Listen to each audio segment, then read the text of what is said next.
Are you uncomfortable with the idea of your partner seeing other people, perhaps romantically or even sexually? I'm going to present to you a couple of paradigms about relationships that you're practicing right now and other ways you could be practicing relationships so that you can appropriately consider or reconsider how you can portray your relationships and ease a lot of that discomfort. It's all about practicing love. Now, if you were to presume you're practicing your relationship based on love, then you have to define love on its own merit. So what is love? There are about as many different definitions of love as there are people you ask. That's a funny way of pointing out the irony of words having no meaning. Intrinsically words have no meaning, and people give words meaning, and people are completely subjective. So, in other words, everyone has their own definition of love. But if you were to, I want you to consider something, and I want you to stop and think about it, that if you were to break down the definition of love, or consider what love is on its own merit, without any of the bogosity that people accept as what should be love is, or what love consists of, or how love is supposed to be portrayed in relationships, I want you to break it down to its very essence, its very core. What is love? So by my definition, now of course everyone has a different definition of love and everyone has a different requirement for love. But by my definition, and I want you to challenge me on this, I want you to really stop and take everything I say with a grain of salt, and I want you to consider that every person whom you listen to, they consider as they're portraying the truth, I want you to take everything they say with a grain of salt, with a table of salt. So with that in mind, take everything I say with a grain of salt. My definition of love is my wanting for my beloved's happiness intrinsically to my own happiness. In other words, the same happiness that I want for myself, I want that for my beloved. This means it denies ownership and it denies jealousy. That is one paradigm of love. So if you were to consider being in a relationship with somebody who you actually love and you founded that relationship on love, the axiomatic premise of that relationship is based on love, you could even forget the word love. Let's say there is no word for this. Let's just say that. Let's say there is no word for my wanting for my beloved's happiness in the same way that I want for my happiness. Let's say there was no word for that. Let's say your relationship is fundamentally based on that and that alone. Well, it denies jealousy and it denies ownership. It denies the idea of property, which did not exist until after the agriculture era, when we discovered agriculture, when we as humans were no longer nomadic and traveled where food was, and we just stopped at one place and we farmed and we ranched. And so we needed to own the land. No longer were we nomadic and we traveled from land to land. We owned the land so long as we could protect it and so long as we could invest energy into it and prolong it for as long as we lived and our offsprings would live. We were to be able to survive in that one place and thrive. And so the idea property came to be. Before that, we were forced egalitarians. We shared everything with our tribes. So leaving that alone, if your relationship were founded on this idea of your wanting for your beloved's happiness intrinsically to your own, property and ownership would not be part of it. So if you wanted for their happiness, in the same way that you want for your happiness, you would encourage them to live the biggest life that they want, that they could have.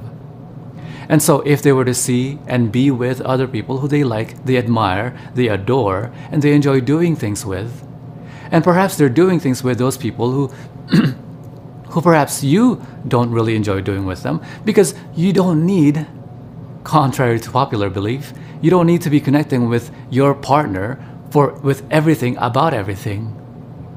There are a lot of things that you won't enjoy together. There are a lot of things that you would enjoy together. You have a lot more commonalities than non-commonalities. That's why you're with each other.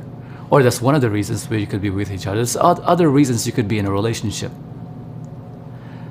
And the reason why you're with each other is because you have those commonalities. But those things which you don't enjoy with each other, you should be encouraging them and insisting that they pursue things that they enjoy, that you may not be able to connect with together with other people who they may be able to connect those things with. So that's one aspect of relationship. That's one platform of relationship, so to speak. A relationship which is fundamentally based on what we refer to as love. Or you could have a relationship, a paradigm in which is based on ownership and property. And because it's about ownership and property, ownership of the human, then it would be reasonable for you to fear loss of that person. Hey, this is actually what jealousy is. Jealousy is the compounded effect, the compounded emotion of fear of loss and your rage from feeling that fear of loss. Oh, they might fall in love with somebody and they might leave me for it because I'm presuming that you can only love one person. And so you feel that fear of loss, and then you feel the rage of feeling that fear of loss, which is what jealousy is. It's not based on love. Now, is that wrong? Well, let's see. There are relationships where it's based on property. And there's nothing wrong with that if it's communicated out, right? Hey, I would love for you to be my property. Would you like to be my property? There are a lot of relationships like that. Hey, would you like to be in a relationship with me in which I will provide for your security for your lifetime in exchange for your monogamous relationship to me, your sexual exclusivity? And that's okay so long as you understand, so long as both parties understand and appreciate that, hey, we humans are not monogamous by nature. We're going to have desires for other people. So long as you're willing to exchange that freedom for enslavement, in exchange for monetary security, for example, hey, I'm okay with that. To each their own. So long as you're enlightened about it. There are many people. Now, with that in mind, you could also negotiate something where they can provide for your security in exchange for some kind of arrangement. Relationships are individual because there are individuals within that relationship. They cannot be cookie-cutter relationships because people have different desires, wants, and likes, and preferences and arrangements they would like in a relationship. But if you were to want a relationship fundamentally based on love, being that as its axiom, then you would want for their happiness intrinsically to your own. You would encourage and insist for them to be with other people if they'd like. There is no more gratifying feeling than despite all of your partner's options, because they have options, they come back to you. There's nothing more gratifying feeling than that. The opposite of that is they're having to be with you because they're obligated to be. The only reason they're sleeping in your bed is because there's only one bed they could be sleeping in. Do you understand? The only reason they're having sex with you is because you're the only person they could be having sex with. They're obligated to it. It's a job. Much like what marriage is fundamentally based on, women being essentially brood mares for breeding.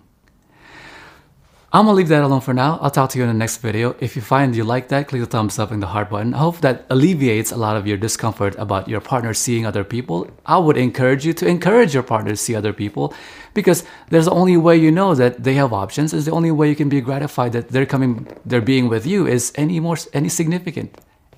That it's meaningful that they're being with you because they have options. Leave a comment below if you have any comments. I would love your input, and share this video with other people. You're making the world a better place for all of us. I'll see you in the next video. Bye-bye. Give it to me like